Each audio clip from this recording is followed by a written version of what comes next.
Des clients qui a demandé du coup à mon géniteur de passer par derrière. Il a pris une barre en métal sous la baignoire et voilà. Je me suis retrouvé dans une flaque de sang sur le carrelage blanc de la salle de bain de mon géniteur. Et j'étais là, mais je vais mourir en fait. Et il m'a laissé comme ça.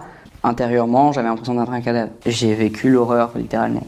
J'ai été vendu par mon père à 4 ans pour un réseau de trafic criminel sur les enfants. Les violences ont commencé à ce moment-là et le début des punitions pour me rendre un peu plus docile, c'était principalement de la privation de nourriture, de la violence psychologique et des petits coups, c'est-à-dire une claque, tirage de cheveux, ce genre de choses. La violence physique était de plus en plus hard avec le temps pour, je pense, briser mon mental et faire de moi un petit pantin docile pour que ce soit après plus simple d'introduire les agressions. Le souvenir est très précis. Il est venu me voir, il m'a dit tu vas dans ma chambre, du coup, enfin dans la chambre de mon géniteur. J'étais en t-shirt avec une petite culotte rose. Il est venu, il m'a dit bah c'est bon, t'es prête. Il m'a baissé la culotte et il m'a enfoncé 2 doigts. Voilà. C'est le premier que j'ai subi. Vu que c'est lui qui a commencé à m'agresser en premier, en parlant, ça a créé ce côté de c'est mon géniteur, donc je lui fais confiance. Et du coup, rapidement, ça a ancré encore plus rapidement le côté c'est normal qu'un adulte me fasse ça. Je passais des week-ends entiers dans une espèce de...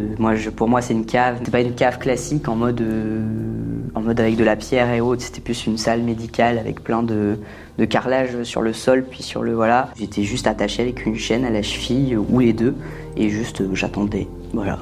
Et après, le quotidien, sinon c'était les violences principalement. C'est faire des mini-prostituées. Mais les clients, ils cherchent pas la terreur chez l'enfant. Et du coup, ils nous conditionnent de manière à que on puisse simuler des orgasmes ou donner l'impression qu'on prend du plaisir malgré le fait que ce soit des viols. Il y a certains clients qui veulent pas avoir cette image de j'ai fait du mal à un enfant. Non, l'enfant, il a pris du plaisir, ce qui est pas vrai, mais il y a ce travail de conditionnement là-dessus. Des fois, ça pouvait être 2 dans une journée, et des fois ça pouvait être 10 quoi. Et il y avait aussi d'autres demandes, et des demandes, la con par exemple, se faire masser. Des fois c'était mon géniteur qui faisait les sévices. J'ai le souvenir d'une caméra ou d'un appareil photo, donc je ne sais pas si effectivement il y a eu des photos qui ont été prises ou des vidéos. Et il y avait 2-3 hommes en fonction qui ne me touchaient pas ou autre, mais il y avait cette notion de c'est mon géniteur qui fait les actes, mais c'est eux qui disent ce qu'il faut faire. Et du coup, en général, soit ils regardaient, soit ils se masturbaient en même temps. Enfin, ça dépendait. Il y a des clients qui a demandé du coup à mon géniteur de passer par derrière. Il a pris une barre en métal sous la baignoire et voilà. Je me suis